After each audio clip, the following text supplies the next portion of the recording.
Hi everyone, Kate, Boorer and Fiona Pearman here, joining you for this week's Facebook Live.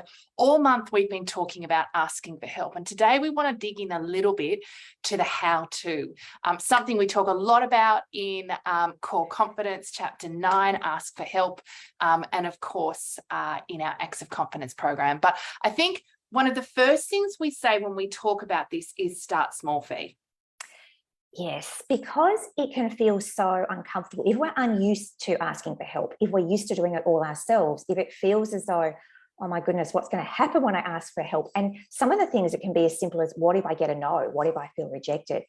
It can hold us back from asking for help. And the ability to start to chunk down and just ask for small things. What are the small things I could, ask for a little bit of help here, ask for a sounding board, ask for a second opinion, be willing to really start to engage other people so that it's not all resting on our own shoulders. And as we do these small interactions with others, maybe getting them to, give us a second opinion or helping with one part of a larger task, we start to find out that actually people are really wanting to help us usually, and getting that input is actually really valuable to us. So we start to build that feedback loop of, oh, that wasn't so bad, and next time it becomes easier to ask for help.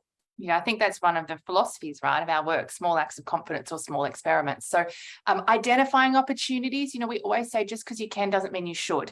So identifying those small opportunities that are low stakes, where you can start to ask for help and get that feedback. I think number two is, and you mentioned this a little bit, is around paying attention to obstacles, recognizing where there might be opportunities to ask for help and what are the roadblocks or red flags that are coming up for you. Perhaps you're worried about getting a no, and what would that mean personally? It sounds a little bit silly to say out loud, but it can feel like rejection when we get a no. That can feel uncomfortable, and so it's easier just to do it yourself than actually ask. Maybe you're worried about some pushback that you might get from someone. So starting to think about what are the things that would stop you?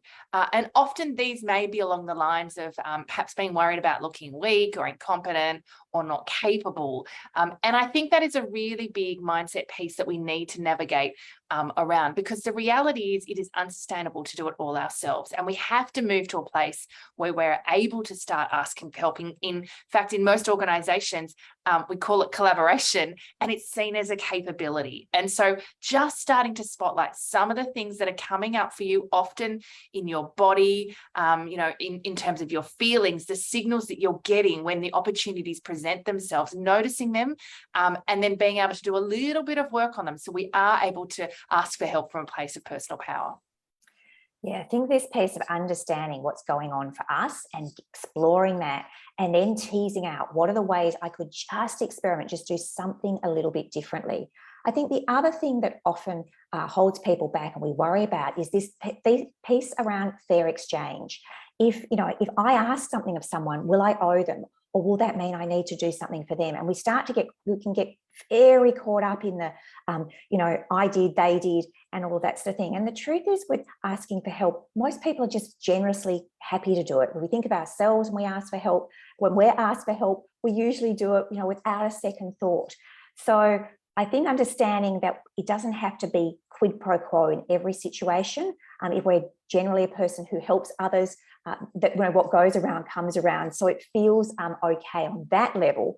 And I think the other piece here is to really thank those that do help us, and to do that from a very solid place of that authentic appreciation. We really acknowledge specifically what it is someone's done to help us, and then we'll actually feel like, that we've done the piece of acknowledging them, but they'll also feel recognised. And I think acknowledgement is incredibly powerful in terms of restoring that dynamic of fair exchange.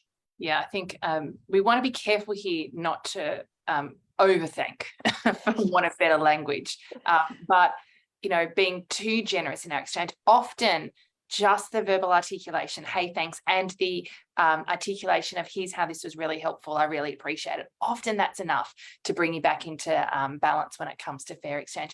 So lots of great little tips there. Again, as always, we talk about small experiments, taking small acts of confidence every day, starting to understand your relationship with asking for help, and then starting to staircase your way to core confidence. So if you've enjoyed today's confidence conversations, please share a comment below, tag it or share it with a colleague who you know might benefit from it. Please feel free to follow us on Facebook. Every Wednesday we go live, and there is a whole deck of great videos now there for you to check out and tune into. And if you'd like to go deeper with your relationship with confidence, visit coreconfidence.com.au.